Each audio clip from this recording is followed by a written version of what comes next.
Can you just talk a bit about what he brings to the team? What he can add in this fourth test? Well, Harry's just a no-fuss, very good player. He's been working his backside off in our hub for a while now. He's had huge numbers in Sheffield Shield cricket, deserves his opportunity.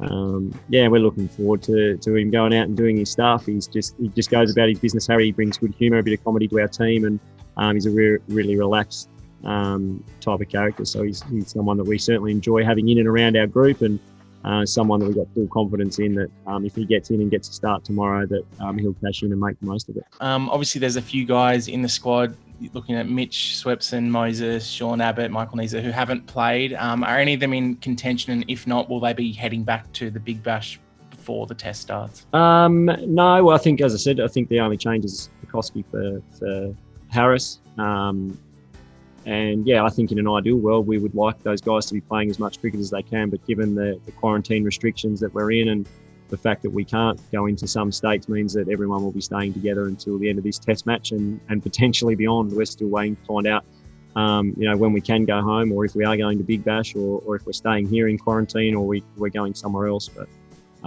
again, that's something we can't control. But those guys who haven't played cricket and have been here the whole time have done an amazing job as our spare players have trained hard and they've worked hard on game days, making sure that the guys on field have got everything they need. So those guys have been awesome and a huge part of our team. Do you think the Indians have just played him differently, because he seems to have been cut and pulled a lot more than we generally used to seeing him?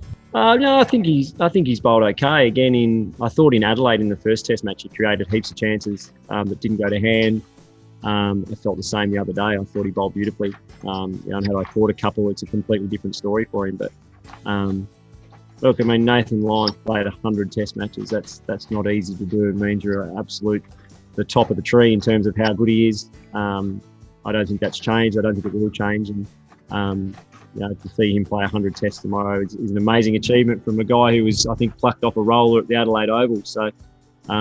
No, I'm not seeing any decline in him. Sometimes you get wickets and sometimes you don't. It's still coming out of his hand beautifully.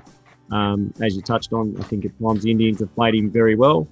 But again, at times what we felt, or we know, looking at the footage, he created a lot of chances. Some just not quite going to him, and some we've dropped. So we expect again that he will have a huge role to play in this test. Sonny Gavaskar, probably one of his most famous moments for Australian fans is him trying to walk off the field after he copped a bad decision and tried to forfeit a test match against Australia. I know you sort of came out on the front foot and sort of owned everything that happened on the weekend, but some of the kind of more wild kind of comments that have been passed on yourself and the Australian team, have you sort of made anything about that? Well, I have, but I'm not going to go into it and get in a back and forth with Sonny Gavaskar. I don't think I'm going to win that. So, look, he's entitled to his opinion. It doesn't affect us one iota. If anything, I think it's adding to the test match, which is great. So Sonny can keep saying what he wants to say, but at the end of the day, it's got absolutely nothing to do with it. Can you remember the first time you came across him and where that was and what your first impressions of him? Yeah. I think the first time I saw him was in a Big Bash game, watching him on telly, and I thought, geez, this bloke looks pretty average. He's lobbing up these off spinners and getting a bit of drift, but he didn't look that flash, I thought, old Gaz. But then not long after that, he was sort of picked out of nowhere, and we went on an A tour to Zimbabwe, of which I was captain, and the one-day part of it, and he absolutely bowled the house down.